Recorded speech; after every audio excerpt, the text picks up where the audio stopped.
بسم اللہ الرحمن الرحیم۔ السلام علیکم۔ نماز نبوی میں ایک نئی ویڈیو لے کر آپ دوستوں کی خدمت میں حاضر ہیں۔ دوستو آج ہم غسل کا بیان اور غسل کے بیان میں غسل جنابت کا طریقہ جو ہے وہ صحیح حدیث کی روشنی میں آپ دوستوں کی خدمت میں پیش کریں گے۔ تو اس سلسلے میں جو سب سے پہلی حدیث صحیح بخاری شریف کی ہے، حضرت میمونہ رضی اللہ عنہ بیان کرتی ہیں کہ رسول اللہ صلی اللہ علیہ وسلم نے غسل کا ارادہ فرمایا تو سب سے پہلے دائیں ہاتھ سے بائیں ہاتھ پر پانی ڈال کر دونوں ہاتھ دھوئے، پھر دائیں کے ساتھ بائیں پر پانی ڈالتے ہوئے شرمگاہ کو دھویا، پھر بایاں ہاتھ جس سے شرمگاہ کو دھویا تھا زمین پر رگڑا، پھر اسے دھویا، پھر کلی کی اور ناک میں پانی ڈالا، پھر چہرہ دھویا، پھر کوہنیوں سمیت ہاتھ دھوئے، پھر 3 بار سر پر پانی ڈالا اور بالوں کی جڑوں تک پانی پہنچایا، پھر تمام بدن پر پانی ڈالا، پھر جہاں آپ نے غسل کیا تھا اس جگہ سے ہٹ کر پاؤں دھوئے۔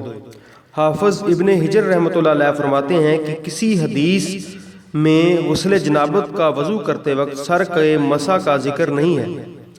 عائشہ اور عبداللہ بن عمر رضی اللہ عنہ رسول اللہ صلی اللہ علیہ وسلم کے غسل جنابت میں وضو کا ذکر کرتے ہوئے فرماتے ہیں کہ آپ نے سر کا مسح نہیں کیا بلکہ اس پر پانی ڈالا۔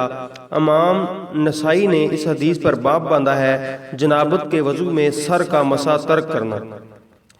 امام ابو داؤد رحمۃ اللہ علیہ فرماتے ہیں میں نے امام احمد سے سوال کیا کہ جنبی جب غسل سے قبل وضو کرے تو کیا سر کا مسح بھی کرے؟ آپ نے فرمایا کہ وہ مسح کس لیے کرے جبکہ وہ اپنے سر پر پانی ڈالے گا۔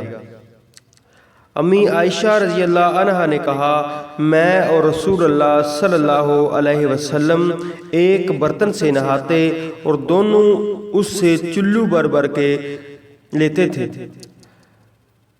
اسی طرح آبادی میں جو ہے وہ غسل کرتے وقت پردے کا اہتمام کرنا ضروری ہے۔ نماز کے لیے غسل جنابت کا وضو کافی ہے۔ تو انشاءاللہ دوستو اسی طرح جو آگے دیگر غسل ہیں، جمعہ کا دن کا غسل ہے، میت کا غسل ہے، جو بھی غسل ہیں وہ انشاءاللہ صحیح حدیث کی روشنی میں آپ دوستوں کی خدمت میں پیش کریں گے، اور اسی طرح آہستہ آہستہ ہم جو ہے اپنی نماز نبوی مکمل کریں گے۔ تو آپ دوستوں سے ریکویسٹ ہے کہ ہمارے چینل کو ضرور سبسکرائب کریں اور اسے اپنے دوستوں کے ساتھ ضرور شیئر کریں تاکہ آپ اس صالح ثواب کے کام میں شریک ہو سکیں اور لوگوں کی رہنمائی کا معلومات کا ذریعہ بن سکیں۔ جزاک اللہ۔